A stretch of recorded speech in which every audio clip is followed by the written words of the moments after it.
আমি মারা গেলে মন্ত্রী হিসেবে কেউ আমাকে মনে রাখবে না, মনে রাখবে ফিল্ম মেকার হিসাবে। আলহামদুলিল্লাহ, I have an identity and I am happy with that. Hafiz সাহেবকে আমি খুবই শ্রদ্ধা করি। উনি বাংলাদেশ সৃষ্টির পেছনে যুদ্ধ করেছেন। উনি অনলাইনের প্রোপাগান্ডা দ্বারা বিভ্রান্ত হয়েছেন, এছাড়া আর কিছুই নয়। আমি কি এটা জানার জন্য আমার কাজ দেখতে হবে। আমি গত 10 বছর সোশ্যাল মিডিয়ায় কী বলেছি সেটা দেখতে হবে। আপনি কেউ উদ্দেশ্যমূলকভাবে 3টা পোস্ট বের করে কি লিখছে সেটা না দেখে বাকি কি বলেছি সেই কথাগুলোও দেখতে হবে। ফলে আই ডোন্ট থিঙ্ক যে এইটাতে আমার রেসপন্ড করার প্রয়োজন আছে। আমি তো এখানে সোশ্যাল মিডিয়াকে রেসপন্ড করতে আসিনি।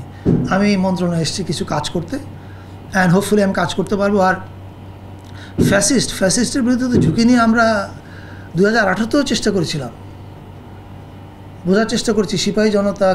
আসলে এটা তো বলা যায় না ভাই, আমি তো ফ্র্যাঙ্ক মানুষ। আমরা বোঝার চেষ্টা করেছিলাম যে সরকার পতন হবে কি না, আন্দোলন করছিলাম, কিন্তু পোস্টগুলো সবাই দেখবেন খেয়াল করে। হ্যাঁ, আমি না, সবাই করছে বাংলাদেশের মানুষ। এবার তো আমরা সবাই অল আউটে গেছি, এর আগে অল আউটে যাইনি, কারণ আমরা পারিপার্শ্বিক বাস্তবতা বোঝার চেষ্টা করছিলাম যে এই আন্দোলনটাকে আমরা কতদূর নিতে পারবো। এটা আমরা কোটা আন্দোলনের চেষ্টা করেছি, নিরাপদ সড়ক আন্দোলনের চেষ্টা করেছি, সব জায়গায় চেষ্টা করেছি। এটা ইতিহাস ঘাটলে পাওয়া যাবে।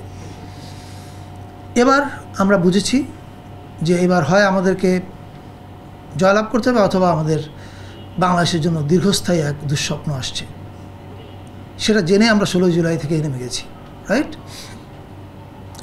আর ফ্যাসিস্টের দোষর, হ্যাঁ বলতে পারেন, বলতে ভালো লাগতে পারে যারা বলছেন, কিন্তু আমি এমনই দোষর যে 2015 সালে একটা লেখা লিখেছিলাম, কিন্তু এবং যদির খোঁজে, যখন শাহবাগীদের কারণে কিন্তু এবং যদি বলা নিষিদ্ধ ছিল।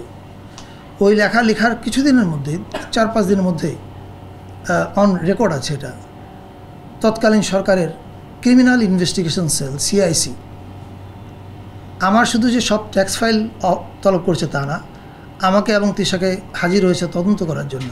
এখন বলতে পারেন আমি এটা কেন এতদিন বলিনি, বিকজ আমার প্রয়োজন নেই সিম্প্যাথি নেওয়ার। আপনি আজকে ফ্যাসিস্টের দোষর কিনা বলাতে বললাম, so this is what I had to face in 2015। আমার তো বলার প্রয়োজন নাই যে আমি ভাই ফ্যাসিস্ট বিরোধী, সুতরাং আমাকে এই দায়িত্বটা দাও। নো, আমি দায়িত্বটা তখনই নিতে রাজি হয়েছি যখন আমি মনে করেছি যে আমি কাজটা হয়তো করতে পারবো। আমি ফ্যাসিস্ট বিরোধী কিনা তার জন্য পুরস্কার হিসেবে আমার কাজ প্রয়োজন নেই।